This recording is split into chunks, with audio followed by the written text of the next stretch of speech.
Je vous remercie d'être là ce vendredi après-midi pour ce premier atelier, en fait, qui va porter sur la prévention de la postvention de la souffrance au travail, des initiatives croisées d'acteurs du Québec, de la France et de la Belgique. Le premier atelier, donc celui-ci, va traiter d'initiatives qui ont été déployées au Québec au regard de la prévention de la postvention des risques psychosociaux au travail. Vous allez voir qu'en matière de prévention et de postvention, il y a beaucoup de travail à faire. Donc, on va avoir des acteurs très riches de terrain qui vont nous parler de leur vécu quant à la montée en force de la souffrance au travail. Et donc, quand on parle de risques psychosociaux au travail, il faut bien... évidemment, c'est une problématique qui est multifactorielle. Il est difficile de délimiter à partir de quand on peut associer que la souffrance est directement corrélée au travail, mais néanmoins, il est clair qu'avec les nouveaux modes d'organisation du travail mis en place depuis plusieurs années déjà, avec les exigences de flexibilité, de polyvalence, etc., auxquelles les travailleurs font face, c'est une problématique qui gagne malheureusement en importance. Donc, j'ai organisé ces deux ateliers avec ma collègue Catherine Le Capitaine, qui est absente, qui est de l'Université Laval. Donc, moi, simplement, brièvement, donc, je m'appelle Mélanie Dufour-Poirier, je suis professeure en relations de travail à l'École de relations industrielles. Donc, je m'intéresse à ces questions de risques psychosociaux au travail, particulièrement les questions qui sont liées aux initiatives déployées par les acteurs syndicaux dans les milieux de travail à cet égard-là. C'est un champ, je dois vous dire, qui est très peu couvert dans la littérature scientifique quand on le corrèle à la capacité des organisations syndicales et des acteurs de terrain de faire ces enjeux-là.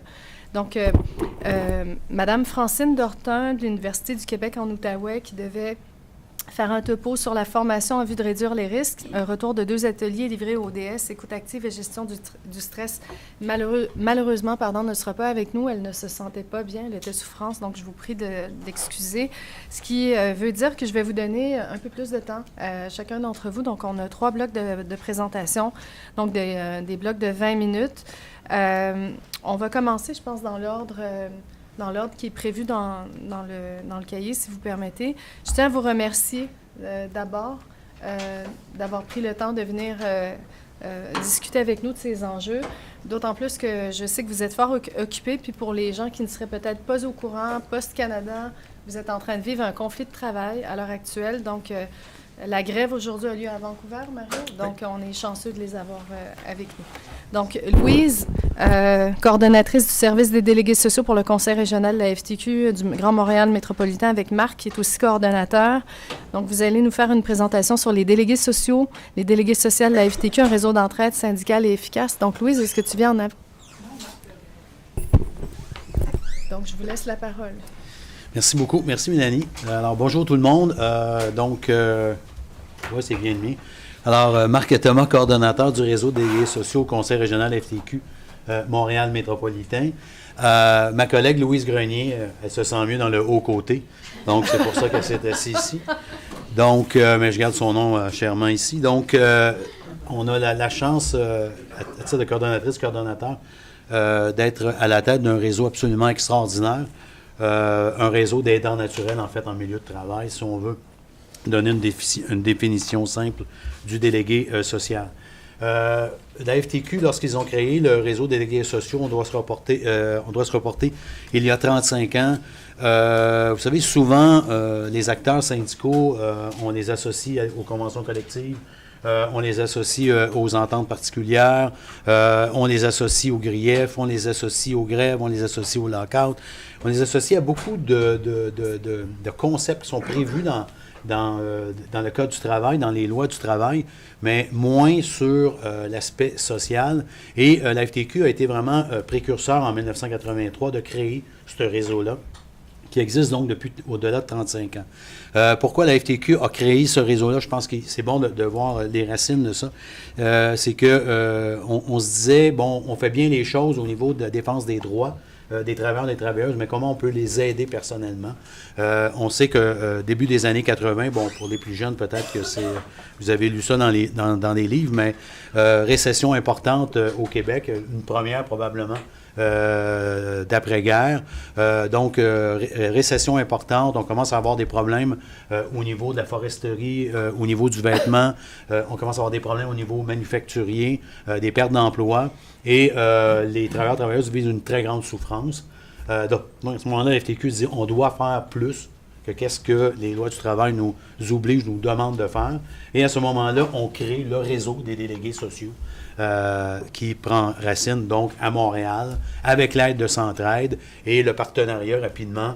Centraide donne un coup de main pour le réseau des délégués sociaux et la FTQ et ses syndicats affiliés ouvrent les portes à Centraide ou les portes de leur milieu de travail à Centraide pour les campagnes de levée de fonds annuelles.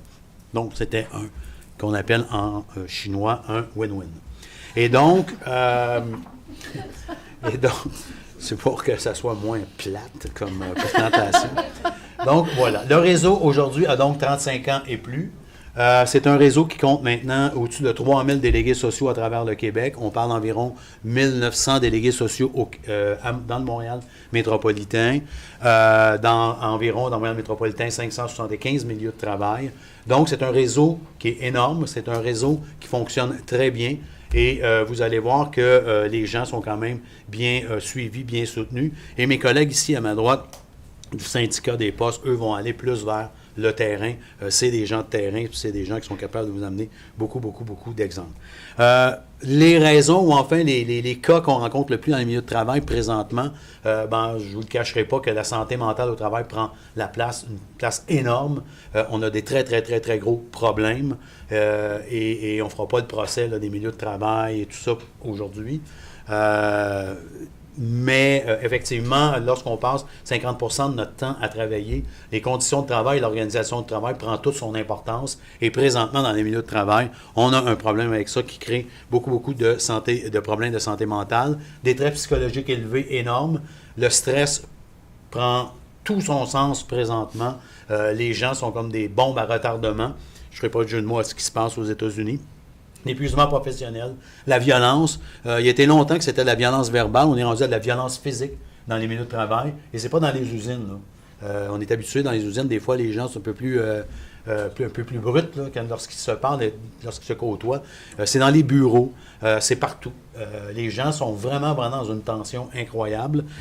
Donc, on a de plus en plus, Louise et moi, il ne part pas une semaine malheureusement, sans avoir un appel d'un cas à tout le monde de tentative de suicide. C'est des choses qu'on voyait beaucoup moins depuis un an. C'est absolument incroyable.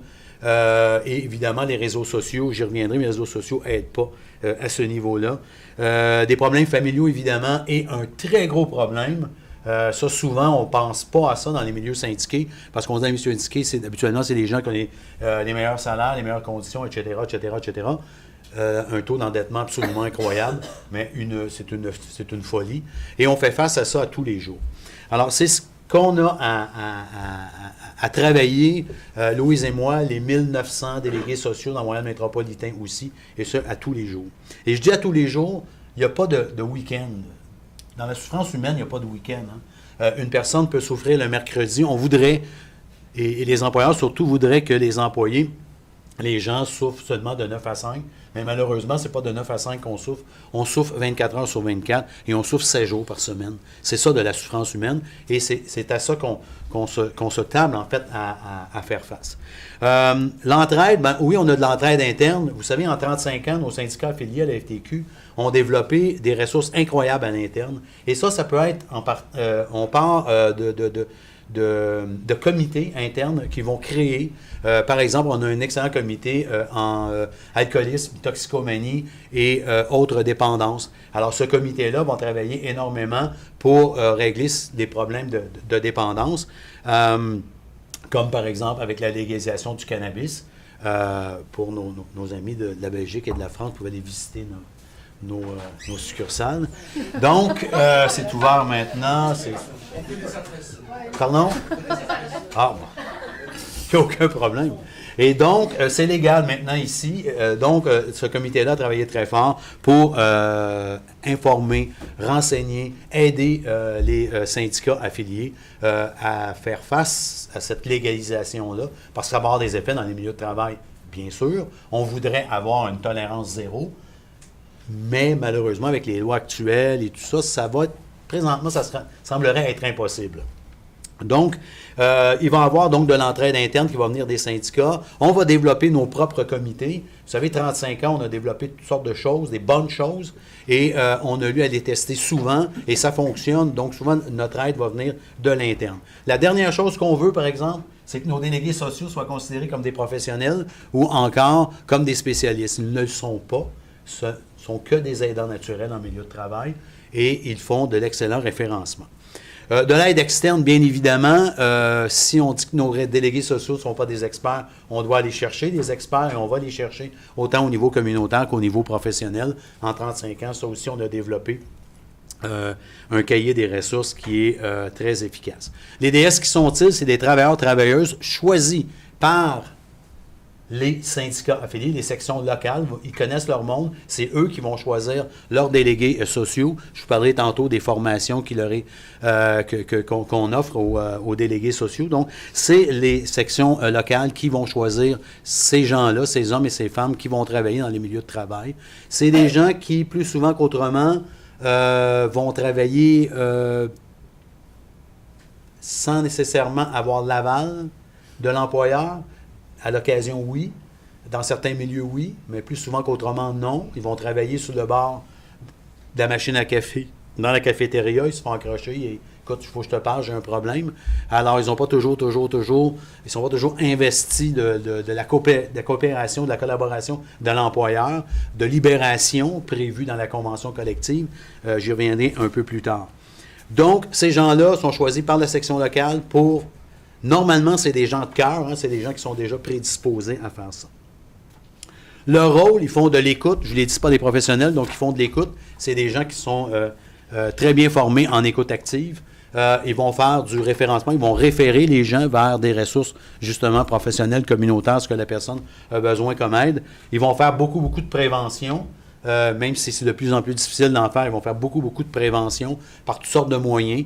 Louise et moi, par exemple, toutes les journées, les semaines de prévention, que ce soit au niveau du suicide, au niveau des dépendances, au niveau de la santé mentale, que ce soit des journées ou des semaines au niveau provincial, national, international. Je veux dire, ils ont un calendrier. Nous, on leur rappelle et ils vont souligner ça dans leur milieu de travail de différentes façons. Alors, ils sont à pied d'œuvre pour faire leur prévention à leur manière. Et je vais paraphraser un de nos grands sages qui malheureusement a pris sa retraite dernièrement, Édouard Côté, du syndicat de Pratt-Côté, qui disait « Moi, ma prévention, c'est d'être connu par mes pairs et d'être reconnu par l'employeur. » Et donc, effectivement, c'est une façon de faire de la prévention, parce qu'à ce moment-là, il se sentait les coups des franges pour aider ses collègues et changer un peu les milieux de travail. Des interventions, c'est une intervention d'égal à égal. Donc, personne, je l'ai dit, il n'y a pas d'expert, donc personne n'est au-dessus de personne. C'est vraiment d'égal à égal, et c'est l'avantage. D'égal à égal, la proximité, le fait que le délégué social est dans le même milieu de travail que la personne qui est souffrante, aide beaucoup. Ça apporte énormément de facilité, de pouvoir dire hey, « c'est un collègue de travail, c'est une copine, c'est un copain de travail, je vais lui parler, je le connais ».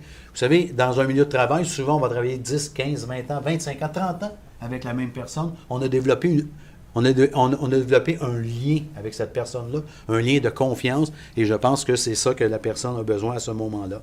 Et du suivi et accompagnement, bien sûr, c'est sa façon de s'assurer que la personne a pu avoir l'aide nécessaire, et évidemment, tout en respectant la confidentialité. Pour nous, c'est très important, la confidentialité. Si le réseau de délégués sociaux à l'intérieur de la FTQ, des syndicats affiliés a pu exister depuis 35 ans, ben c'est bien sûr à cause de la confidentialité, parce que sinon, ce réseau-là serait mort avant même d'exister.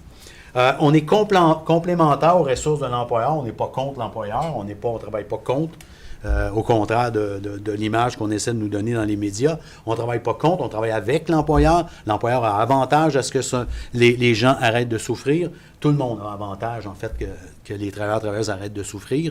Parce que, vous savez, on parle beaucoup d'absentéisme. Moi, ça me ferait quand j'entends où on commence à se comparer avec les taux d'absentéisme, quand on sait qu'aujourd'hui, les gens n'en ont plus d'absentéisme parce qu'ils font du présentéisme. Ils ne s'absentent plus. Les gens sont au travail, ils sont souffrants, sont à moitié, sinon non productifs du tout, mais ils sont au travail et l'employeur est content parce que toutes ces chaises sont remplies. Mais, et ça, c'est un autre problème. Donc, on est complémentaire au programme d'aide aux employés. Tout le monde connaît le programme d'aide aux employés. Donc, c'est un programme créé par l'employeur qui est le plus souvent qu'autrement géré par des firmes externes. Et à ce moment-là, il va y avoir des services qui vont être offerts aux employés, syndiqués ou non, là, c'est vraiment, et même pour les cadres aussi. Et donc, des services de psychologues, des services au niveau avocat, notaire, etc. Donc, ça, c'est un service. Donc, nous, on va être complémentaires. On ne veut pas se substituer nécessairement au PAE, même si dans beaucoup d'endroits, c'est ce qui se passe. Les formations, rapidement. Notre délégué social reçoit une formation de base de 3 jours, une formation qui couvre effectivement l'écoute active, les dépendances, santé mentale et travail, les préjugés, les limites, etc., etc. Comment bien gérer, comment bien soutenir un réseau de délégués sociaux aussi. Donc un cours de base. Et on offre une panoplie de cours de formation continue, en fait. On a une belle formation en prévention du suicide, une autre en harcèlement psychologique, en épuisement professionnel, en résolution des conflits. Et on va aller chercher beaucoup d'expertise externe. Pour nous, c'est très important. On vous le dit, on ne pense pas qu'on a la vérité infuse. On va chercher beaucoup d'expertise externe. On le fait sous forme, Louise et moi, on a 2 journées thématiques par année où on invite 50, 60, des fois on monte jusqu'à 100 délégués sociaux qui vont venir à ces formations-là. Et on va changer de thème. Présentement, depuis 2 ans, on est dans un espèce de grand dossier sur la santé mentale avec 12 sous-thèmes, là, puis on travaille avec ça. D'ailleurs, ici, on a 2 personnes à ma gauche de l'Institut Pacifique qui travaillent énormément avec nous, d'ailleurs, qui vont faire notre journée thématique du 19 novembre et aussi une demi-journée à notre prochaine conférence. Oui, parce qu'on a une conférence annuelle de 2 jours où il y a environ 200 délégués sociaux qui viennent. Et encore là, c'est de la formation continue pour eux. On va chercher des ressources externes pour leur donner du bagage, leur donner des outils pour mieux faire leur travail. Parce que c'est compliqué, c'est difficile ce qu'ils font et ils le font avec une grandeur d'âme incroyable. Donc, on travaille beaucoup avec tout ce qui est communautaire, avec tout ce qui est privé, public. On ne regarde pas, nous, quelqu'un qui a une expertise qui nous intéresse, qui peut intéresser nos milieux de travail, qui peut intéresser nos syndiqués, qui peut intéresser nos délégués sociaux. Bien, c'est bien sûr que Louise et moi, on va le regarder, on va préparer une formation à ce niveau-là.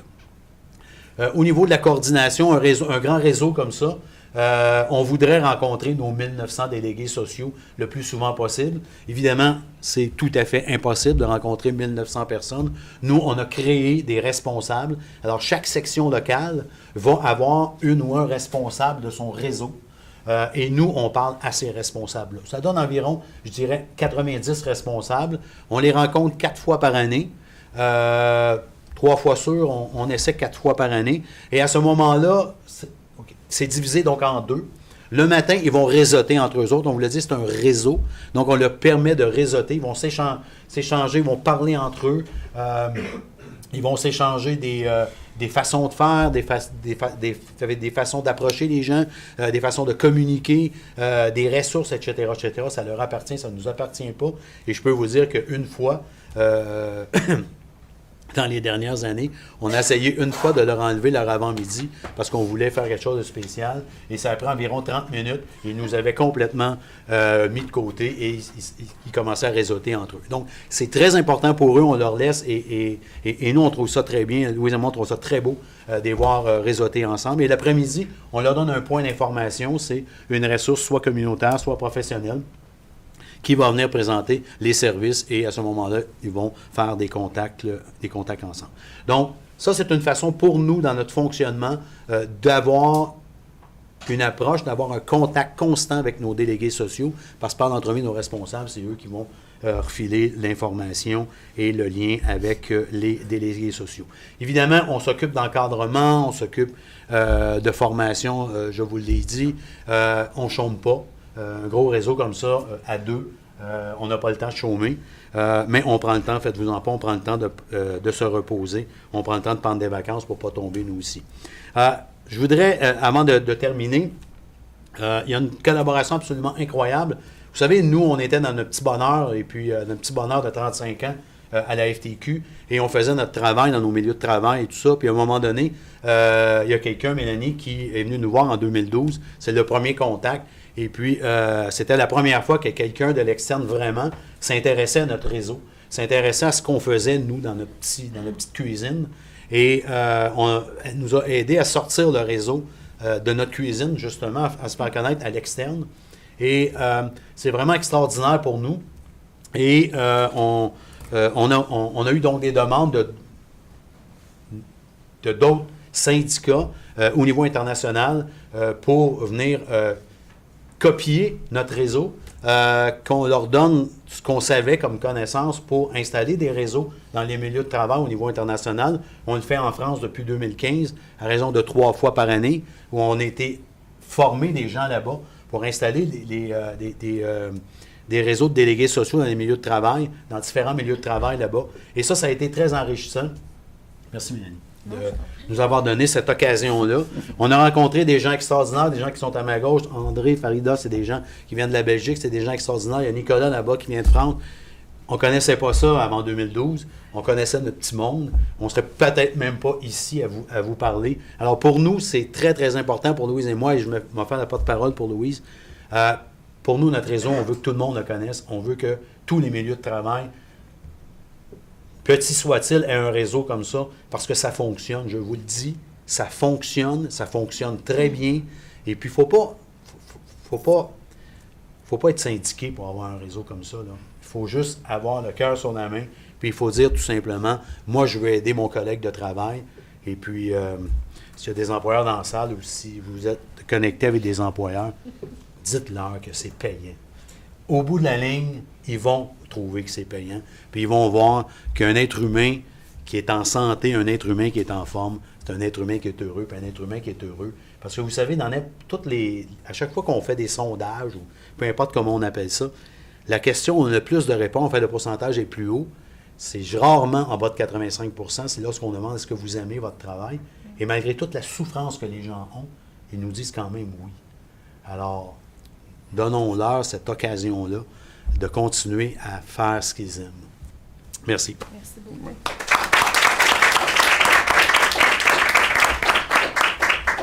Marc, est-ce que tu voudrais, juste avant que je cède la parole à Mario puis Paul, quelques mots sur la formation qui avait été donnée par Francine sur l'écoute active, la gestion du stress, s'il vous plaît? Donc, Francine devait être ici. Vous savez, je l'ai dit tantôt, on va chercher des forces externes et Francine Dortin est une de nos forces externes.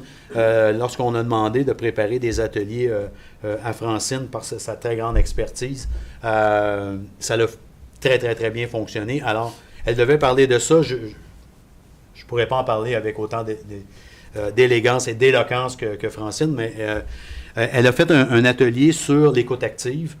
En premier, Louise et moi, on s'est regardés et on a dit, oui, l'écoute active, c'est parce qu'ils ont déjà une formation en écoute active. Puis elle nous a très bien vendu son idée.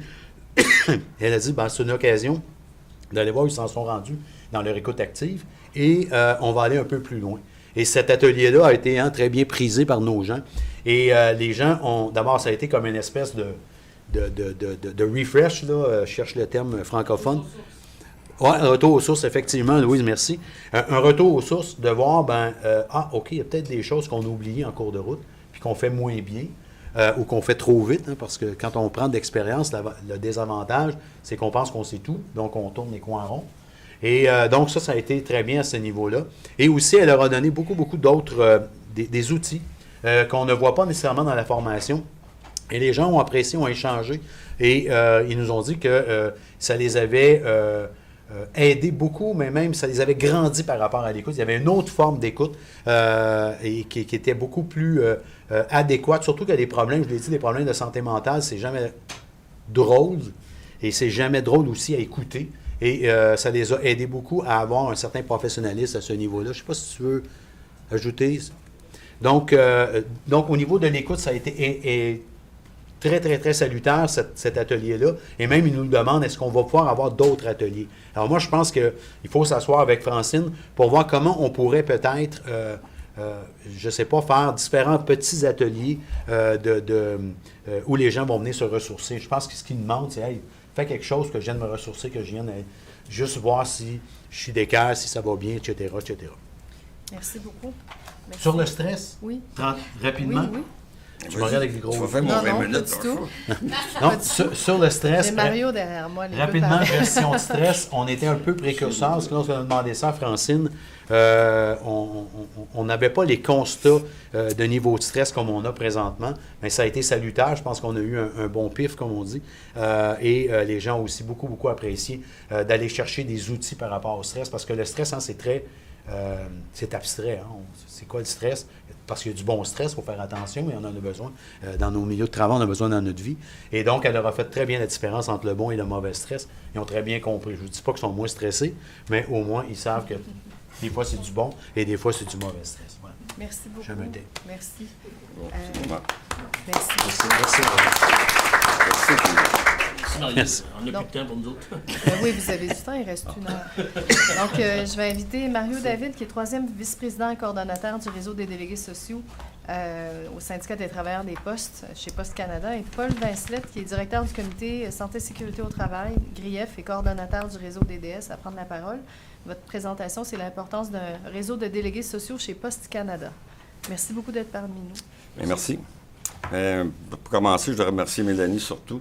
Parce que, bon, nous, on est des vieux routiers. Elle nous a dit, ben, elle a fait une présentation au HEC. Je dis, bon, nous, ça fait longtemps qu'on n'a pas été là, nous autres. Le pire, c'est que Mélanie, elle connaît autant le réseau que nous. Elle pourrait le décrire, parce que la première fois qu'elle a fait une présentation sur notre réseau, je l'ai regardé, je dis, elle le connaît plus que moi. Mais je vais vous faire quand même l'historique. Surtout Catherine puis Salima, parce que je sais que depuis 2012, je travaille sur notre réseau, sur les réseaux de délégués sociaux. Donc, nous, ce qui est arrivé, effectivement, ce que Marc disait tantôt, créer un réseau de délégués sociaux avec le monde syndical, c'est pas si facile que ça. L'avantage que j'ai, moi, je suis sur le comité exécutif, donc j'ai un droit de parole. Ce qui est arrivé, bon, en 2013, on était rendu à 2 suicides, puis pas de notre part d'un de ses amis. Il dit, il faut qu'on fasse de quoi, Mario, ça n'a pas de bon sens. Là, ils n'ont pas laissé ça de même.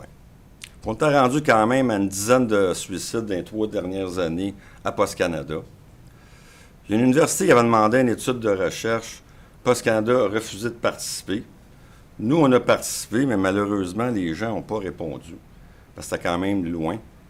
Donc, ce qu'on a fait, bon, j'ai rencontré mon exécutif. J'ai été chanceux d'avoir un président qui croyait en ça, Alain Duguay. Donc, on était voir Marc. On savait que Marc, c'était le coordonnateur du réseau de délégués sociaux de la FTQ. Donc, ça, pour moi, c'est une des premières. On a fait une rencontre patronale syndicale avec Marc, qui n'est même pas dans notre syndicat. On a rencontré l'employeur. Vous n'avez pas de misère à me croire. Marc a parlé pendant 45 minutes. Vous avez vu tantôt, il s'est retenu.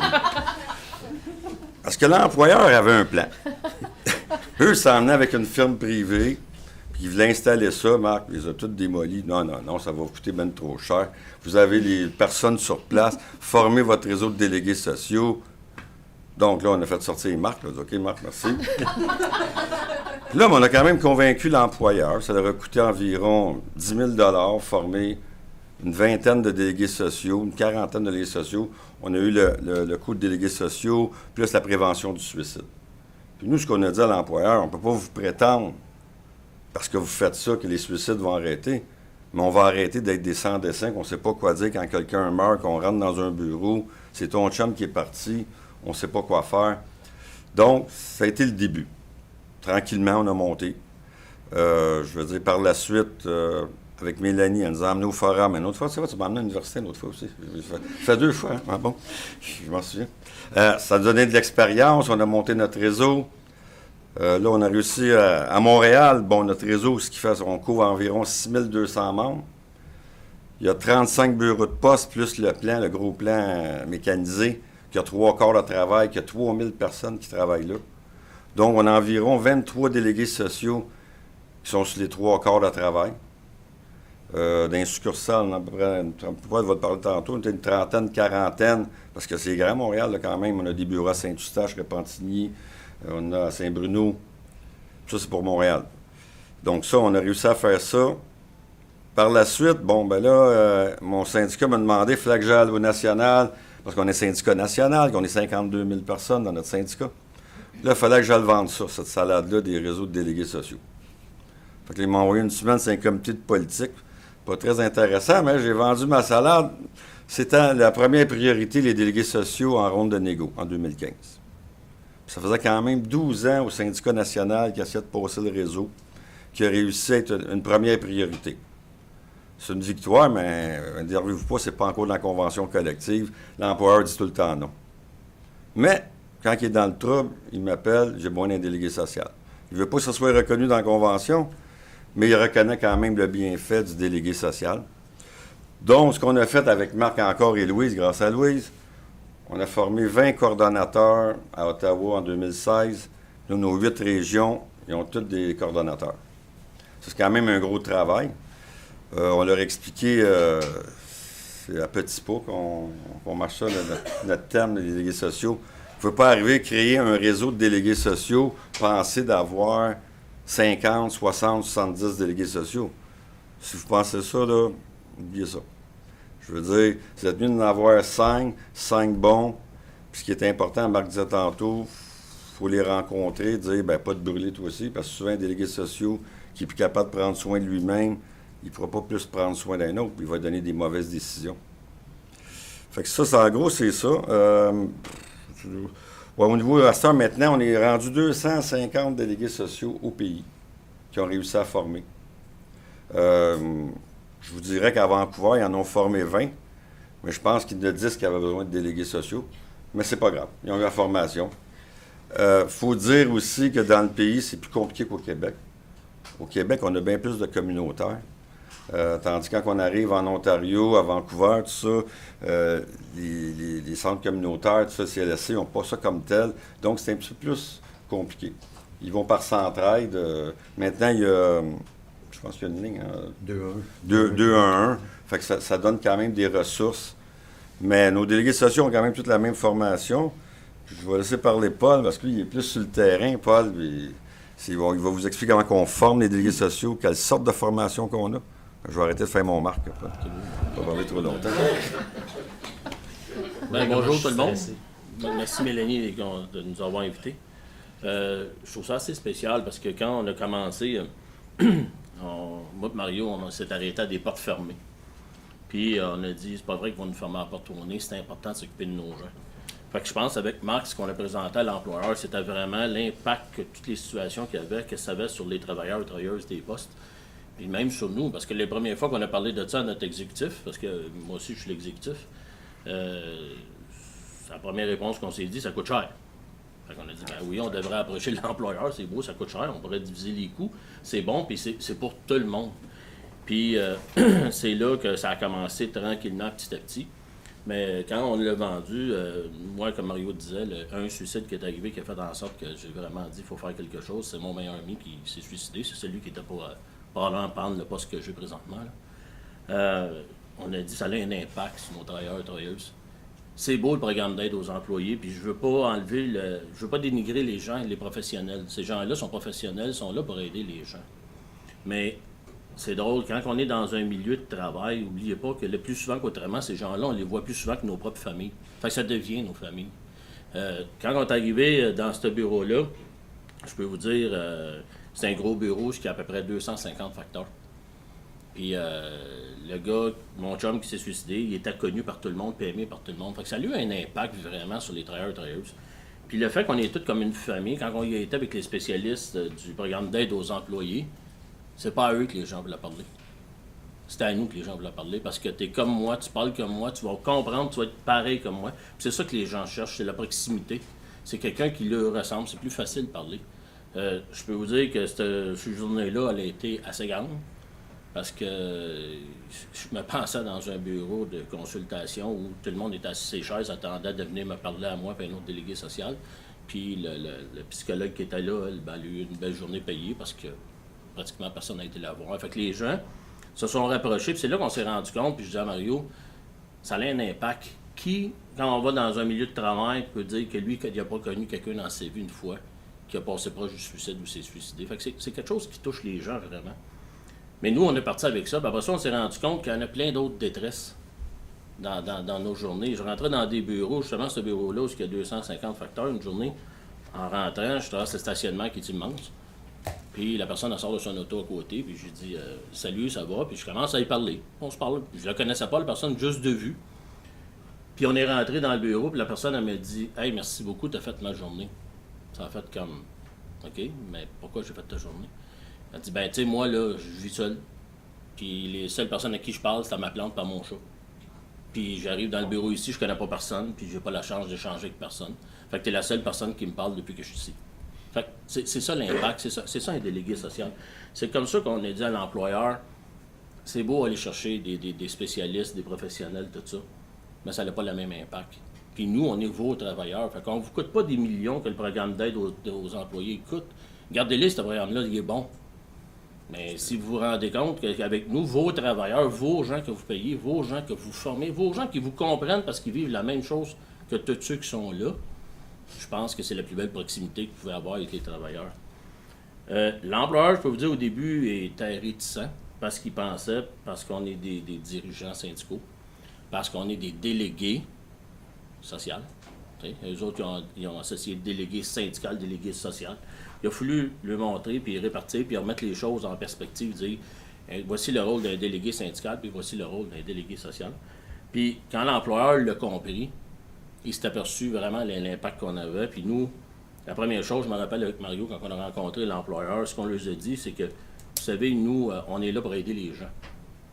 Les uniformes qu'on a, parce Canada, qu'on soit facteur, superviseur, peu importe, ou l'habit du directeur, l'uniforme qu'on a fait que juste définir le rôle qu'on a dans la compagnie. Nous, on travaille avec les gens à l'intérieur des uniformes. Fait qu'on a eu à aider même des superviseurs qui m'ont dit je sais que tu es un dirigeant syndical, là, mais moi, est-ce que je peux te parler? Ben oui, je te dirai pas parce que tu es un boss.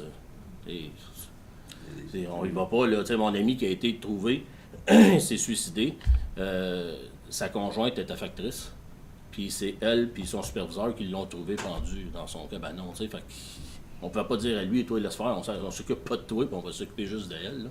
Fait que c'est vraiment quelque chose d'humain. Puis l'employeur a vraiment réalisé l'importance de ça, puis la chance d'avoir ça dans ses milieux de travail. On a eu juste certaines choses à remettre en perspective parce que l'employeur, des fois, crée des situations qui mettent les gens en détresse. Puis nous, on leur dit, écoute, nous, on est là pour aider les gens, on n'est pas là pour passer ta discipline ou passer tes messages. Tu sais, l'employeur disait, va voir tel employé, parce que s'il continue, là, ça ira pas bien. Ça, c'est ton rôle de gestion, c'est pas mon rôle de délégué social. Mon rôle de délégué social, c'est, même que tu l'aies achevé, là, moi, je vais l'aider à se relever. Puis je ne l'aiderai pas à se relever en tant que dirigeant syndical, je vais l'aider en tant que délégué social. Tout ce qui va avoir besoin d'aide du côté syndical, on va y donner quelqu'un. Parce que notre but, c'est de référer aux ressources puis de ne pas mélanger nos rôles parce que, tu sais, si on commence à avoir plusieurs chapeaux sur la tête, ça se peut qu'on ait les cheveux blancs avant longtemps parce que on va en avoir trop de chapeaux. Les cheveux blancs. Les cheveux blancs, ça serait un bout que j'ai dit. Notre réseau a commencé ici à Montréal. On est rendu à 70 à Montréal, délégués sociaux. Quand on a commencé, c'était pas facile. Comme Mario disait, même nous, on a formé des gens, je pense, qui avaient peut-être plus besoin d'aide qu'être là pour aider les autres. Là, mais ça, c'était correct. Ça faisait partie de notre apprentissage aussi. Là. Ce qu'on essaie de faire, c'est au moins une fois par année, les rencontrer pour parler avec eux, voir comment ils vont, leur donner des mini-formations, leur donner des refreshs, puis de voir comment ils vont, parce que c'est important. Parce que quand on va aider quelqu'un en difficulté, il ne faut pas se perdre. Fait que quand ils voient le support qu'on est capable de leur donner, puis d'être là, ils se sentent appuyés, ils se sentent valorisés dans ce qu'ils font, puis ils pensent que ce qu'ils font, là, ça a vraiment un but, puis un but qui est recherché, qui est vraiment l'aide avec d'égal à égal entre êtres humains. Fait que je pense que ça, ces rencontres-là, c'est super beau. Puis aussi, ce qu'on lui dit tout le temps, c'est que, vous savez, quand vous allez faire des interventions, moi ou Mario, on va toujours être là. Parce que ces personnes-là, je peux dire, des fois, il y a peut-être des interventions qu'on fait qui vont peut-être à l'encontre de nos convictions personnelles, des fois. Puis, c'est ce qu'on lui dit, si jamais il y a quelqu'un qui a de la difficulté, n'hésitez pas à nous le dire. Moi, je suis pas à l'aise. Présentement, je vis des moments difficiles dans ma vie, puis ça, là, ça va à l'encontre des moments que je passe, fait que je ne serai pas alerte. Fait que je pense que c'est ça ce qui nous donne la chance de tout le temps être capable de communiquer avec eux, parce que la communication commence par l'écoute. Hein. Je pense que si on les écoute bien, on va être capable de leur donner les bons outils. Je voulais juste revenir sur Marc tantôt, qui vous a parlé du réseautage qu'on fait, les rencontres qu'on fait 4 fois par année quand c'est possible là, de tous les coordonnateurs, parce qu'on est plus qu'un syndicat affilié à FTQ qui rencontre là. Puis c'est drôle, puis c'est beau à voir que même nous, on est capable de se soutenir.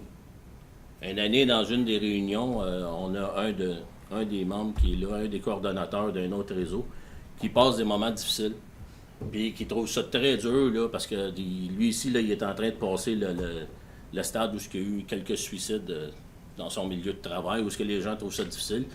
Puis lui, ben, en voulant être bon, en a pris peut-être un peu trop. Puis ça a été instantané que tout de suite, on lui a dit, on est là pour t'aider si tu as besoin. On est là, on va t'aider, on va te supporter. Je pense que tu t'en prends trop, on va être là. Puis si tu as besoin, puis je pense qu'il n'y a jamais eu autant de cartes avec des numéros de téléphone que ça, là. Mais c'est ça qui est la beauté de ça. C'est quelque chose qui coûte pas cher, puis c'est là qu'on va chercher la bonté humaine. Puis si vous saviez comment il y en a dans les milieux de travail de la bonté humaine, vous seriez surpris de voir qu'on pourrait pas être mieux, puis être mieux servi entre nous. Parce que nous, nos délégués sociaux, on les cherche pour les capacités d'écoute qu'ils ont. Quand on va voir nos gens, c'est drôle, il y a bien du monde qui nous dit « Hey, moi j'aimerais ça être délégué social. » Ah oui? Fine, c'est cool. Pourquoi? Puis quand on parle avec les gens, on leur demande le pourquoi, on leur fait réaliser c'est quoi vraiment un délégué social. Puis il y a des gens, des fois, qui vont nous dire « Ben, non, je pense que c'est pas fait pour moi. » Ou « Mais je pense que je n'avais plus besoin que de l'aide. » Fait que c'est ce qui est le fun là-dedans. En conclusion, je pense que de plus en plus, c'est vrai, il faut juste que je compte une shot à la table des négociations où on a été, moi et Mario, pour vendre notre réseau de délégués sociaux. On avait rencontré avec Marc un directeur à Montréal, mais il était 2 directeurs, puis la gestionnaire des ressources humaines. Puis là, on nous demande à moi et Mario, puis à Marc puis Louise, d'aller faire une présentation à la table des négociations. Puis on arrive à la table des négociations. Puis quand on est arrivé là, l'employeur avait dit « C'est beau, on va l'essayer, on y va. » Fait que, il s'appelait M. Cleary, le directeur. Fait qu'on arrive à la table des négociations, puis comme Mario dit, on est 2 vieux routiers. Fait que les gens de la gestion sont à côté, puis nous, il faut qu'on vienne vendre les réseaux de délégués sociaux. Puis on a commencé ça en disant « Ah, ben M. Cleary, on est content que vous soyez là. Merci beaucoup de la chance que vous nous avez donnée à Montréal de mettre ça sur pied, puis de partir ça. » Fait que là, il était comme un petit peu piégé pour dire que en négociation, non. Fait que ça a commencé comme ça, mais ce réseau-là, je pense qu'il va s'en venir avant longtemps. La reconnaissance en convention qu'on veut, c'est qu'on puisse dire qu'on va être capable de donner du temps à ces gens-là, puis ces gens-là vont être protégés comme dans une convention collective où on ne peut pas se servir de ces gens-là contre les personnes qui sont en problème ou qui ont des problèmes. C'est pas mal ça qu'on va aller chercher pour ces gens-là. Je pense que présentement, les travailleurs nous reconnaissent beaucoup, le syndicat nous reconnaît beaucoup, mais l'employeur aussi commence à beaucoup nous reconnaître. Puis tout le monde sait que ça, c'est une activité syndicale, le réseau de délégués social qu'on a. Puis l'employeur l'utilise pareil, même si c'est une activité syndicale. Fait que je pense qu'on a fait un bel accomplissement de partir de rien, puis d'aujourd'hui d'en avoir, tu sais, si on prend Montréal puis le reste du pays, on a été au-dessus de 300 pour 51 000 employés. Pour nous autres, pour moi et Mario, c'était notre bébé. Puis aujourd'hui, ben, il commence à se tenir debout, puis avant longtemps, il va marcher. Je pense. Mais je pense pas. Je pense que Paul y oublie aussi qu'il y a 2 ans, la société, elle nous a convoqués, moi et Paul, on était faire une conférence de 40 minutes devant 250 ressources humaines de tout du pays. Fait que pour nous, même si c'est pas passé dans la convention collective, on sait que je pense pas que l'employeur a perdu à nous faire venir 2 personnes. Moi, j'ai 39 ans de service, puis il y en a 39 et demi, il est plus vieux que moi. Puis il nous invite là. Au poste. Il nous invite là pour qu'on parle des délégués sociaux pendant 40 minutes devant toutes les ressources humaines du pays. C'est quand même quelque chose. Mais moi, ce qui est le plus important, c'est que notre syndicat, même si ça fait 2 rondes de négo, mais on est encore en négociation, c'est encore une demande de négociation. On a été faire un PowerPoint, on a été présenté le réseau. On sait qu'ils vont dire non. Mais ils savent qu'on est là, qu'on va les défendre. Je pense qu'à force des achalés, à un moment donné, ils vont dire on sera plus là, mais on va avoir de la relève qui va continuer. Puis je pense que c'est important que tous les travailleurs, que ce soit syndiqués, non syndiqués, comme il disait, c'est important d'avoir un réseau de délégués sociaux. C'est de l'entraide. Puis souvent, vous dites, comment on trouve ça, un délégué social? Mais souvent, là, vous allez dans un bureau, là, il y a 10 personnes après cette personne-là qui y parle. C'en est un délégué social. La seule chose qu'il n'y a pas, c'est les outils. Fait qu'avec une formation, il va avoir les outils. En tout cas, je pense. Merci beaucoup. Merci beaucoup. Merci. Merci beaucoup. Vous avez des brochures aussi? Mais oui, on a Juste- oublié. Peut-être juste l'annoncer. Ils vont mettre des brochures sur leur réseau à votre disposition. Vous pourrez les consulter. Bon, ça. C'est là. Là, je vais te laisser ma place, c'est nous. C'est ça? Attends, Mario. Là, je vais être obligée de... C'est ça. Ça, si? Donc, je vais te faire signe quand il va rester 5 minutes. C'est bien. Donc, la troisième présentation, c'est de Salima Kamoun, donc, qui s'intitule « Intervention des délégués sociaux et des délégués sociaux de la FTQ, typologie des processus d'intervention dans les milieux de travail ». Oui, ben, je pouvais pas rêver mieux comme mise en contexte, je pense. Je remercie aussi Mélanie pour le sujet parce que c'est grâce à elle et grâce à Catherine que je suis allée vers cette voie que je trouve vraiment intéressante. Puis, je fais un peu suite à la présentation de Marc parce que ça va être un zoom sur les milieux de travail. Qu'est-ce qui se passe concrètement? C'est quoi les interventions? Comment se passent les interventions?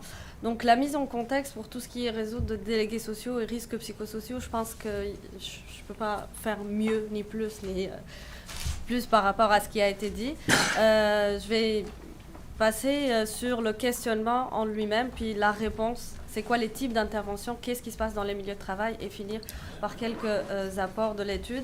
Ma thèse est en cours de route, donc c'est vraiment mes résultats préliminaires de recherche. Les délégués sociaux, qu'est-ce que c'est? La réponse a été longuement discutée. Donc, le questionnement qui est venu petit à petit, c'est que c'est une approche innovante et comme l'a dit Marc, c'est propre au Québec. Elle met les syndicats face à une approche innovante qui questionne de nouvelles compétences, un nouveau savoir qu'ils doivent maîtriser. Ils doivent aussi prendre leur place dans ce dialogue quant à la santé mentale, déjà, à la base, et ça les sort un peu de leur répertoire d'action syndicale. Donc, tout un ensemble de défis que viennent de détailler autant Marc, Mario, Paul, que vous avez entendu, et de là, on voit beaucoup de disparités entre les milieux de travail. Ça ne se passe pas de la même manière. Il y a des défis différents et donc des manières de faire différentes. Et la question simple, entre guillemets, mais qui est ma question de thèse, c'est qu'est-ce qui se passe concrètement dans les milieux de travail? Comment interviennent les délégués sociaux? Qu'est-ce qui rentre en ligne de compte pour qu'ils interviennent mieux, etc. Donc, c'est quoi les processus d'intervention dans les milieux de travail? Donc, pour pouvoir répondre, déjà, il fallait un peu faire le portrait de tout ça. Premièrement, qu'est-ce qui rentre en ligne de compte? Qu'est-ce qui va un peu façonner les mécanismes qu'ils pourront ensuite mettre en place? Est-ce qu'ils peuvent se montrer dans le milieu de travail, etc. Donc, tout ça va être orienté par ces 6 éléments. Premièrement, le délégué social en lui-même, son expérience de vie. Son expérience de vie est extrêmement importante dans certains cas parce que c'est ce qui va l'attirer vers la fonction de délégué social. Je suis contente à chaque fois que vous avez la tête. Son expérience de vie l'attire vers la fonction de délégué social, aussi son expérience dans le syndicat parfois, son ancienneté dans le milieu de travail, comme on l'a dit, c'est des gens vers qui déjà on allait spontanément. Donc, vraiment, qui est le délégué social? Son expérience, son bagage va rentrer en ligne de compte. Le rapport qu'il va développer avec l'employeur, est-ce que l'employeur va le reconnaître, oui ou non? Est-ce qu'il va collaborer avec lui? Est-ce qu'il va accepter sa présence dans le milieu de travail? Le rapport avec le syndicat local, aussi bien que puisse paraître tout ce qui a été dit, des fois c'est difficile avec certains exécutants. Ce n'est pas tout le monde qui a accepté le fait qu'il y a une part du travail qui doit être faite en termes de santé mentale. Ce n'est pas tout le monde ce n'est pas tous les délégués sociaux qui ont un rapport qui va être favorable avec leur syndicat local. Ensuite, ce qu'on a appelé de ressources de pouvoir, c'est les ressources aussi bien organisationnelles qui sont à la disposition des délégués sociaux dans le milieu de travail. Il peut aussi s'agir des ressources qu'ils développent à l'externe, les réseaux communautaires, aussi les ressources portent sur les relations qu'ils peuvent développer avec leurs membres, qui vont justement venir vers eux pour devenir délégués sociaux, qui vont permettre de promouvoir le réseau dans le milieu de travail, etc. Donc c'est un ensemble de ressources qui est mis à leur disposition et qu'ils développent par eux-mêmes aussi. Les aptitudes stratégiques, ça englobe beaucoup de notions là-dedans, mais c'est notamment l'idée qu'ils proposent en continuité des pistes de solutions pour renouveler ce qui se passe. C'est aussi leurs aptitudes à faire passer leurs préoccupations dans les priorités de l'exécutif, ce qui n'est pas une mince affaire dans beaucoup de cas. Donc, c'est des aptitudes qu'ils développent aussi en tant que délégué social avec une priorité d'intervention qui va être syndicale. Et finalement, leur objet d'intervention, comme on l'a vu, il a évolué des opérations chômage vers les risques psychosociaux, vers la santé mentale. Et les objets d'intervention en termes de risques psychosociaux vont aussi façonner un peu le mécanisme qui pourra et qui sera mis en place plus tard. Donc, tous ces éléments vont conditionner un peu les actions qui sera possible de mettre en place. Est-ce qu'ils vont pouvoir se montrer disponibles dans le milieu de travail? Est-ce qu'ils vont pouvoir se montrer tout court dans le milieu de travail parfois? Est-ce qu'ils vont pouvoir écouter la personne sur leurs heures de travail dans le milieu de travail? Oui, non.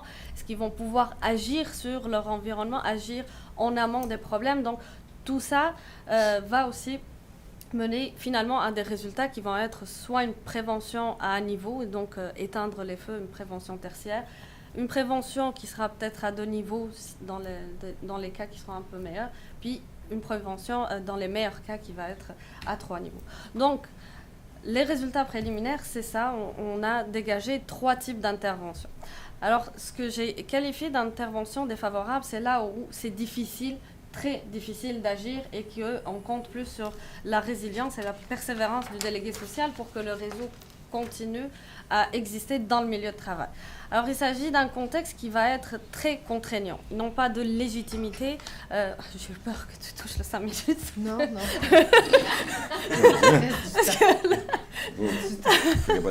J'ai prévu de ne pas respirer, mais 20 minutes, non, je peux respirer. On ne créera pas de la souffrance au travail ici non plus.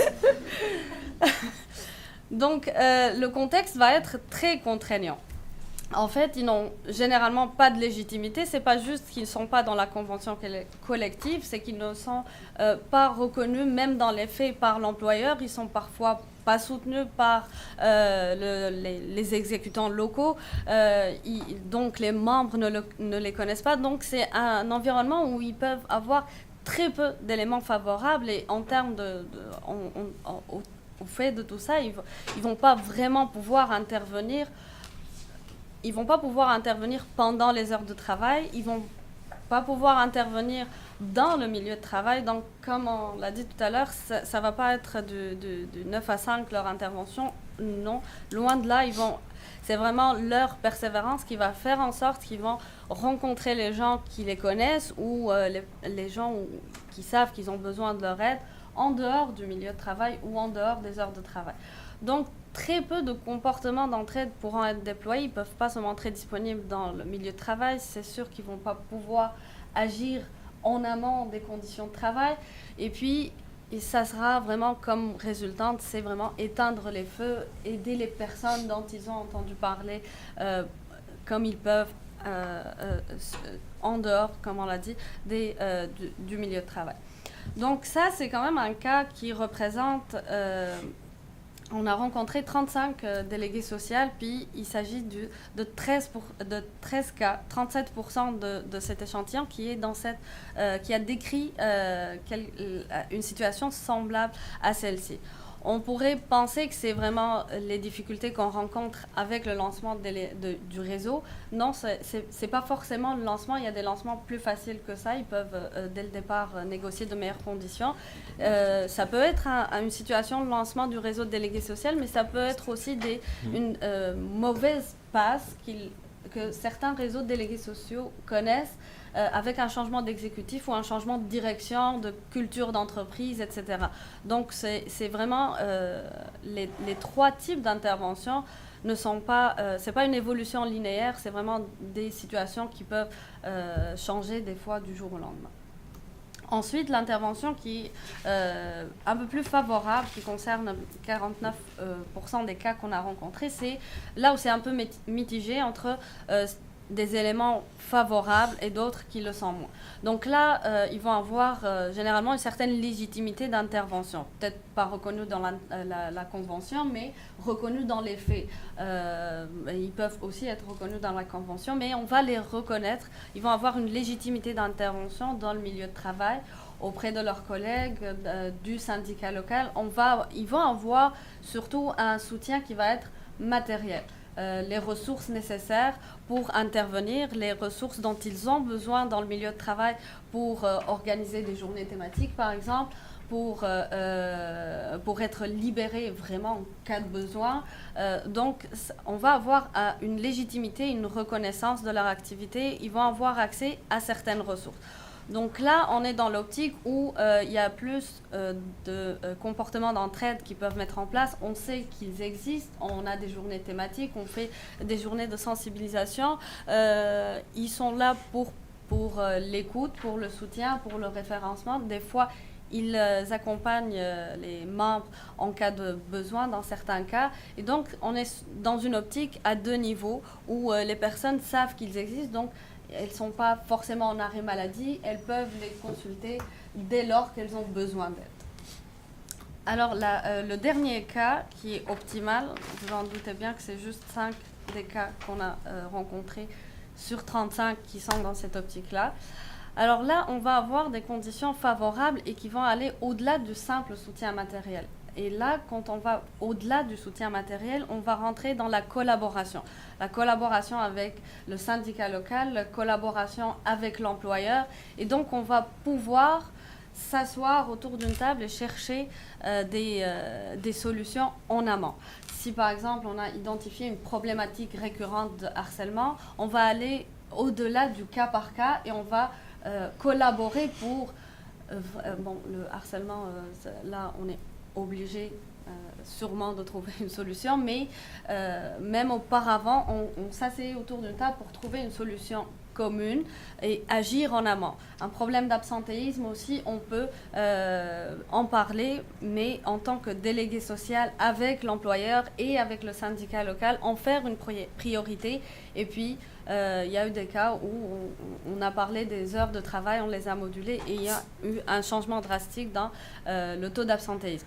Et donc là, on est dans une optique de collaboration où on va pouvoir mettre en place une prévention à 3 niveaux, où on va agir en amont des problèmes et il y aura toujours des situations où il faudra éteindre des feux. Il y aura toujours des situations de personnes qui vont être dans leur coin puis venir demander de l'aide quand ils en ont besoin. Mais quand on peut collaborer avec les acteurs présents dans le milieu de travail, on peut aussi avoir une prévention du type primaire et agir en amont des problèmes. Donc, je m'étais préparée à ne pas respirer, en fait, je pense. C'est correct. Ouais. Et donc, un peu les grandes lignes de l'apport de l'étude, bien entendu, sur le plan théorique, ce projet a permis d'aller alimenter beaucoup tout ce qui concerne l'intervention des délégués sociaux dans les milieux de travail, différentes facettes de l'intervention des DS. Pour ce qui est de ma thèse, puis de ces résultats-là, ils ont permis un peu de voir ce qui a été réalisé, de faire le portrait dans les milieux de travail de ce qui a été réalisé, c'est quand même 35 ans de travail. Donc on voit l'évolution non seulement des problématiques auxquelles font face les délégués sociaux, mais aussi dans la manière d'intervenir, l'ancienneté, puis toute cette expertise, on voit dans quel sens elle a évolué. Donc, ça permet aussi de rendre compte de l'importance que peuvent avoir les délégués sociaux sur la prévention dans le milieu de travail et de rendre compte qu'ils peuvent aller vraiment avoir une portée importante en termes de prévention. c'est aussi la disparité entre les milieux de travail, puis faire un peu le portrait de tout ça permet d'identifier les points forts, les points qui aident les délégués sociaux à aller plus de l'avant, à mettre encore plus, à développer leur mécanisme d'intervention, et donc ça permet éventuellement de repérer des espaces de formation, d'échange, de bonnes pratiques sur lesquels on pourrait miser plus pour avoir une portée d'intervention plus importante. Et puis, ce cadre d'analyse, un peu dans ces grandes lignes ici présentées, il permet de connaître, même sur un plan local, d'identifier les forces et les faiblesses de chaque réseau. Donc, voilà. Merci beaucoup. Pile poil.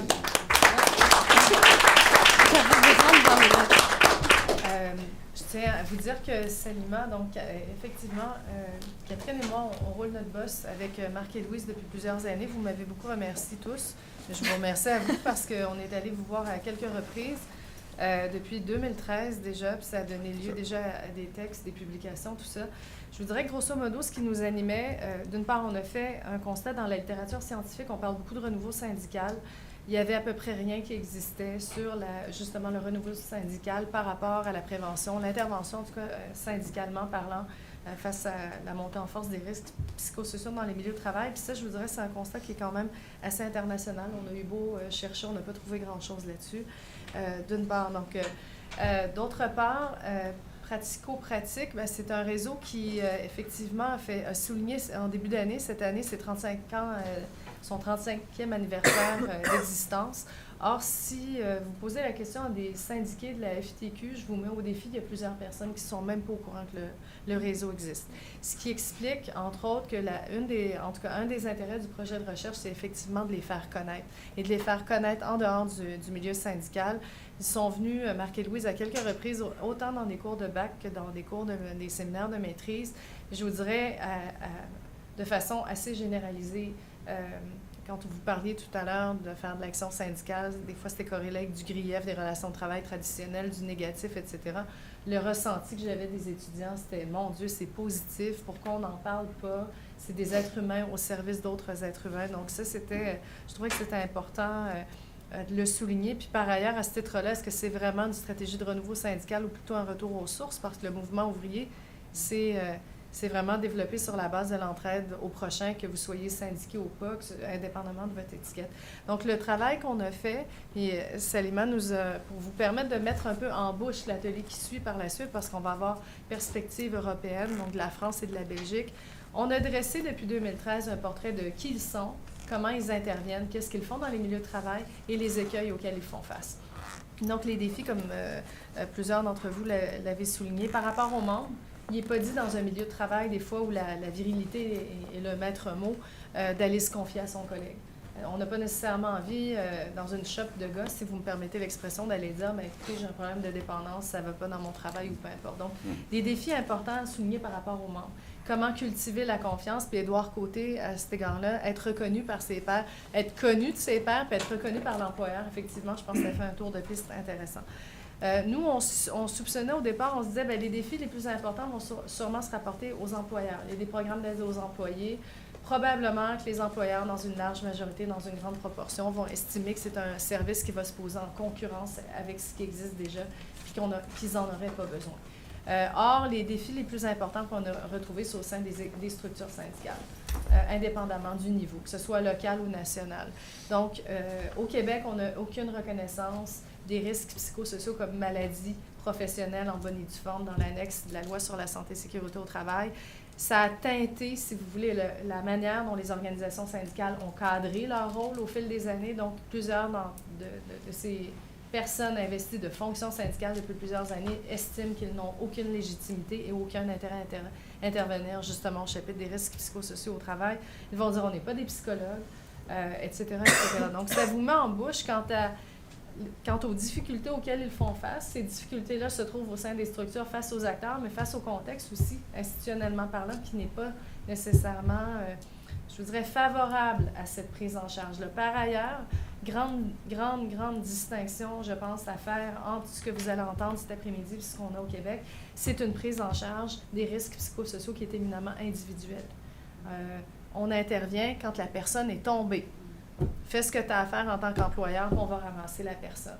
Donc, l'objectif du projet de recherche et les collaborations qui sont envisagées avec les partenaires et les acteurs de terrain en Belgique, c'est de dire on a des environnements en Europe, entre autres, notamment en Belgique, où ils sont beaucoup plus avancés, autant sur un plan législatif que sur un plan pratique des acteurs institutionnellement parlant, quant à la prise en charge collective de ces risques psychosociaux. Et qu'est-ce que ça indique, ça? Et qu'est-ce que ça annonce? Bien, qu'on va aller corriger la source des maux en amont déjà. Si c'est le travail qui rend les gens malades, bien, allons nous poser la question justement quant à qu'est-ce qu'il faudrait corriger optimalement pour ne pas faire ultimement que de la prévention qui est plus qualifiée de tertiaire, comme l'indiquait Salima. Donc, c'est un peu pour vous mettre en bouche ce dont on va parler tout à l'heure, parce qu'on va être dans des univers différents. On va être en France, en Belgique. Je vous dirais, je qualifierais, nonobstant les ordonnances Macron, on pourrait estimer la France à mi-chemin entre ce qu'on a au Québec, c'est-à-dire aucune reconnaissance des RPS comme maladie professionnelle dûment reconnue par le législateur, et en Belgique, où c'est tout l'inverse, avec une prise en charge dont le niveau de gradation entre, je vous dirais, individuel et collectif est à géométrie variable. Donc ça, je pense que c'est important de le souligner. Et l'idée, optimalement, c'est d'emmener tous les acteurs de la communauté du travail à travailler ensemble, que ce soit employeurs, syndicats, tout le monde, à être mis à contribution pour prévenir. Parce qu'on a beau parler de prévention et de postvention, il existe encore énormément de difficultés de faire de la prévention en bonne et due forme dans les milieux de travail, énormément. Et dans les journées thématiques que vous avez abordées, Marc et Louise, Marc en particulier, non.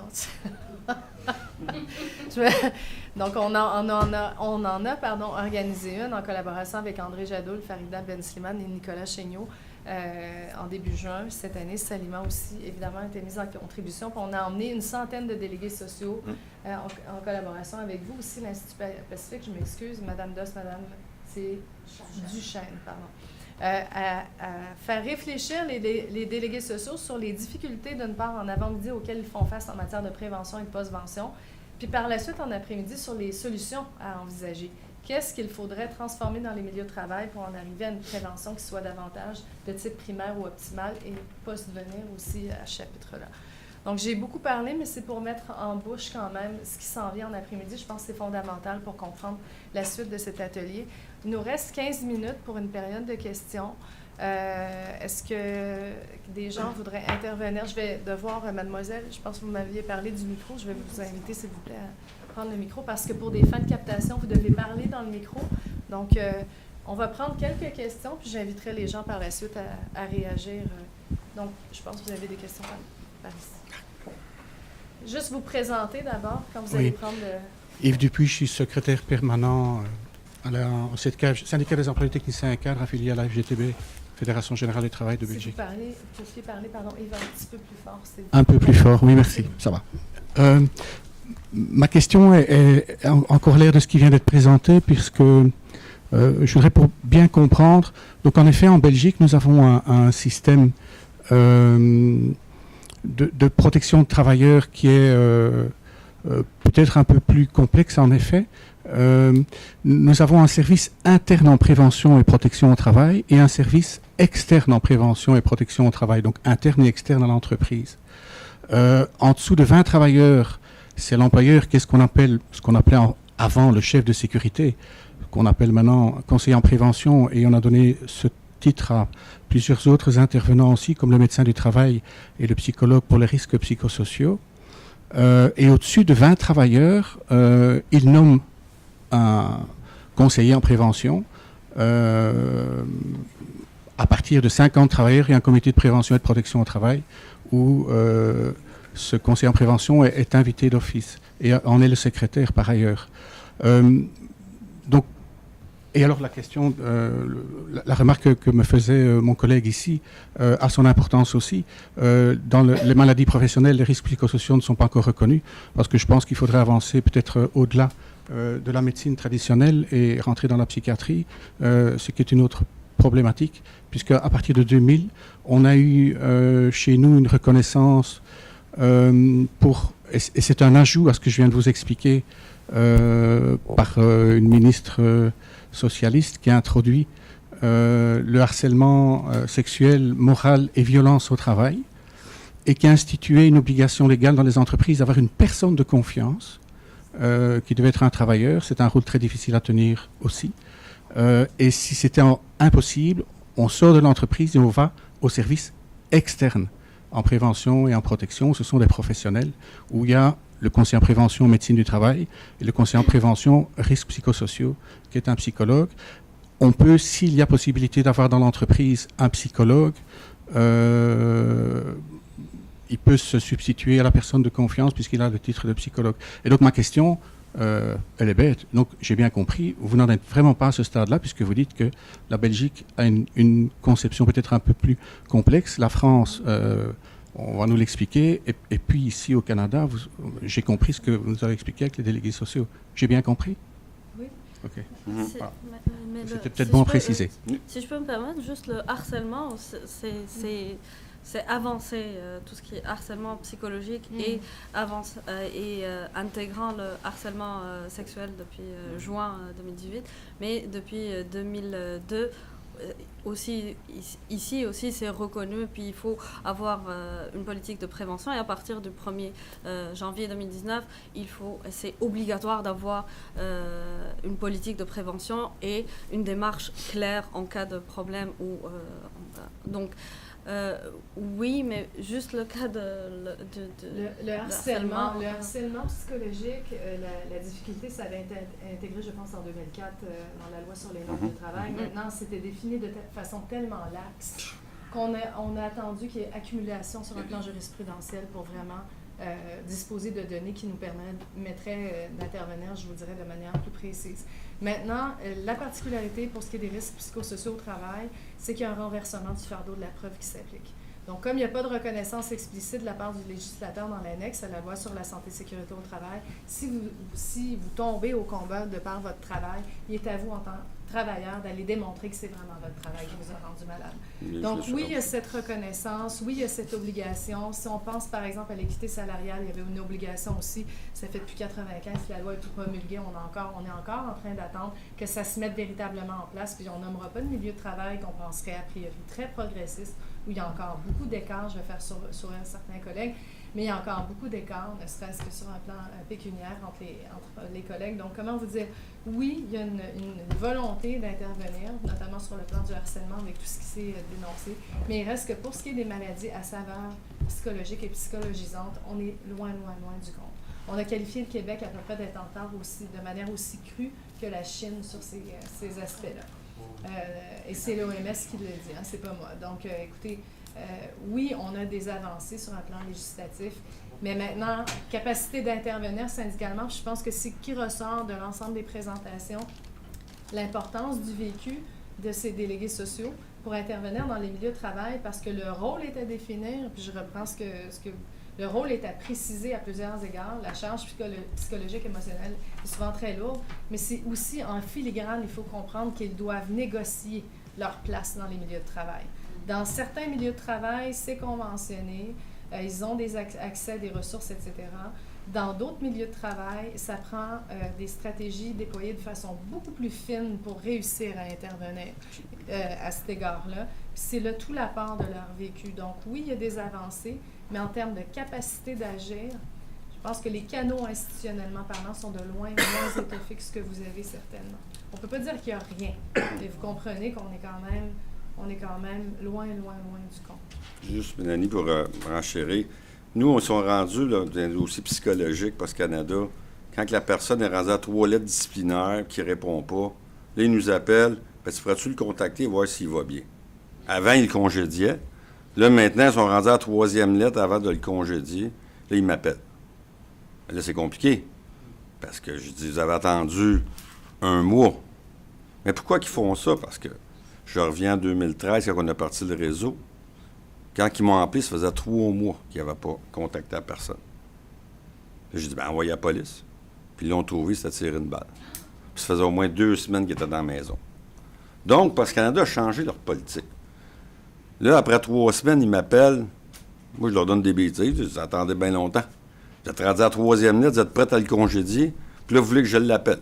Souvent, c'est moi qui fais l'intervenant dedans, dire, ben, OK, j'ai parlé au travailleur, il est en dépression. Qu'est-ce qu'il fait une personne en dépression? Le courrier reste là, il rouvre pas ça. Donc, souvent, il faut y aller, il faut le faire pour eux autres.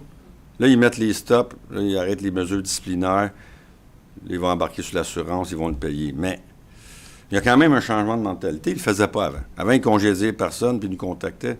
Là, ils sont rendus à la 3e lettre, juste avant le congédiement. Souvent, soit qu'ils appellent moi ou qu'ils appellent Paul. Un tel va pas bien un matin.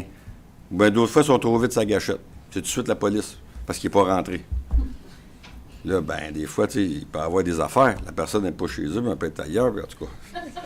J'embarquais pas dans tout, là, mais c'est comme ça. André? Je voulais que tu, Marc, tu reprécises un peu dans ce rôle de délégués sociaux, quelle était la protection avec la différence entre ceux qui sont conventionnés et pas conventionnés, parce qu'on voit bien le côté délicat de la mission et la protection des délégués eux-mêmes en termes de licenciement, etc. Bon, en fait, les délégués sociaux où c'est pas conventionné, c'est comme un... En fait, ils travaillent sans filet. Ils vont souvent travailler dans des endroits peu communs, comme je parlais de la machine à café, la cafétéria. Des fois, ça va être à leur propre domicile qu'ils vont rappeler la personne parce qu'ils n'ont pas les coups des franges, ils n'ont pas de temps de libération, etc. Donc, évidemment, moi je dis toujours, ces gens-là travaillent comme on le ferait avec un ami. Un ami va nous appeler en dehors de nos heures de travail pour nous demander de l'aide, nous parler de sa vie, des choses comme ça. Alors, ils deviennent vraiment c'est ça, une oreille, une écoute, et ils vont faire les références. Ceux qui sont conventionnés, eux, ils sont un peu dans la ouate, entre guillemets, parce que, si on veut, ils vont avoir des banques de libération, ils vont avoir du temps, ils vont avoir un local, ils ont des personnes libérées à plein temps pour faire ce travail-là. Donc, la différence, et je pense que c'est Selma tantôt, je le voyais sur une de ses diapos, où vraiment, eux vont travailler dans un milieu beaucoup plus confortable, beaucoup plus sûr. Est-ce que ça leur donne plus... Ils sont plus convaincus d'avoir un résultat? La réponse est non. Mais, je veux dire, au moins, ils ont cette chance-là. Et sur la protection en cas de licenciement, est-ce qu'il y a un complément de préavis, etc., ou il n'y a pas de protection supplémentaire? Ah, mais c'est ça, quand il parlait du licenciement, il parlait du travailleur-travailleuse qui risquait, pas le délégué.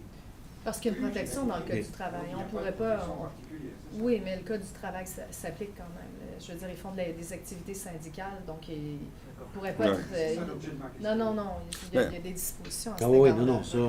Peu importe que ça soit prévu ou pas, il y a des dispositions et c'est la protection syndicale qu'ils ont. Tout à fait. Même nous, on n'est pas... C'est pas reconnu dans la Convention, mais l'employeur nous libère. Oui, ça, souvent... Bonjour, Diane Gagné, professeure à l'Université du Québec à Trois-Rivières, mais anciennement opératrice à la raffinerie de Petro-Canada à Montréal. Et on a eu la chance, nous, d'être dans les premières usines qui avaient des délégués sociaux. Et nous, comment ça fonctionnait? On était 6 femmes. C'est venu un peu de ces besoins-là des femmes qui étaient bien différents. Mais dès le départ, on avait été chanceux, on avait séparé le rôle de l'exécutif syndical et le rôle des délégués sociaux. Cela dit, l'employeur ne les avait pas tellement reconnus, mais nous, on faisait partie des privilégiés, vu qu'on était affilié à la FTQ, qui avait reconnu ce rôle important des délégués sociaux. Et c'était exactement comme vous avez raconté, c'est drôle comme ça n'a pas changé, c'était dans les années 93, 94. Et c'est les délégués sociaux qui ont émergé, c'était les gens qui, d'office, étaient des gens très humains, parce que moi, je faisais du monde syndical, j'étais présidente du comité de GRIAF à ce moment-là. Et ça a émergé. Et c'était drôle parce que, avec du recul, je réalisais, je pense à mes collègues, puis vous écoutez parler, puis je réalisais, c'était des gens qui, finalement, eux aussi l'avaient eu difficile. Notamment, je pense à une des déléguées sociales qui était gay, et à cette époque-là, dans un monde de gars, une fille s'affichait. Mais c'est le fun de voir que les problématiques, c'est plus ouvert, mais c'est triste de voir que, quand même, il n'y a pas tant d'amélioration. Mais ça reste que la chose qui m'a quand même frappée, c'est encore difficile de séparer les rôles dans les milieux de travail. C'est triste que ça soit pas plus connu. C'est difficile à ce point-là. C'est encore plus l'exécutif qui est... Oui, c'est compliqué. Ensuite, il y a des gens qui ont des doubles et triples chapeaux. Par exemple, délégué syndical, délégué social. Ça, c'est probablement le plus grand défi. C'est de faire comprendre que tu ne peux pas avoir les deux chapeaux dans le même dossier. Tu dois choisir parce que l'approche est tout à fait différente. L'intervention va se faire de façon tout à fait différente. Alors, c'est très compliqué et on s'aperçoit que c'est pas tellement la personne qui ne veut pas ou qui est réticente, mais c'est l'exécutif. Qui est souvent... Oui, souvent qui lui dit, écoute, on ne commencera pas à appeler Pierre Jean-Jacques, t'es sur le plancher, donc go. Et ça, c'est probablement notre plus grand défi de demain, aujourd'hui et demain. Puis, au niveau du harcèlement, en fait, un des problèmes qui était dans notre temps et qui est encore là, découle nécessairement un peu de la loi. La loi insiste beaucoup sur la prévention, mais nous, au Québec, on n'a rien qui fait... Qu'est-ce qu'on fait un coup, c'est là? Tout repose encore sur la victime. Et là, c'est là que tout l'accompagnement est nécessaire. Puis, finalement, le délégué social, dans les rôles actuels, n'a presque pas d'espace parce que ça devient un problème syndical le plus souvent. Oui. Merci. Et dans les cas de harcèlement, ce qui est compliqué, c'est que on doit, au niveau syndical, on doit défendre également la victime et l'harceleur, par exemple, et au niveau social, la même chose. Et ça aussi, c'est un défi de dire à la personne, tu peux pas aider les deux personnes parce que l'approche est différente. Là. Il y a une question de confiance aussi. Là. Si tu as parlé à la victime, je ne suis pas sûr que l'harceleur va te faire confiance et vice-versa. Donc, ça prend deux délégués sociaux. Ça aussi, c'est dur à faire entrer dans les mœurs du syndicat parce qu'eux voient aussi ça comme... Bon, ça prend beaucoup de monde pour faire tourner ça, mais c'est ça que ça prend parce que l'être humain est complexe et les problèmes sont donc complexes aussi. Merci. Je vous dirais sur une note de la fin, parce que malheureusement, on a déjà écoulé le temps. Là où je pense qu'il y a un défi qui est très important, nonobstant l'immensité du travail et de la qualité du travail que vous réalisez, c'est qu'il y a quelque chose qui est un peu antagonique avec l'essence même du syndicalisme, qui est de collectiviser les problématiques. Et la manière, justement, dont Diane se posait les choses, c'est qu'ils doivent intervenir de façon individuelle. Donc, c'est un peu à l'encontre de la mission première d'un syndicat de rendre les problématiques collectives pour exercer un rapport de force face à l'employeur. Et la situation fait en sorte qu'ils sont en porte-à-faux avec leur manière d'agir ou ce pourquoi ils devraient, la manière dont ils devraient agir, en tout cas leur modus operandi plus traditionnel, si je peux me permettre. Je pense qu'ils méritent tous une main d'applaudissement, si vous permettez. Merci beaucoup.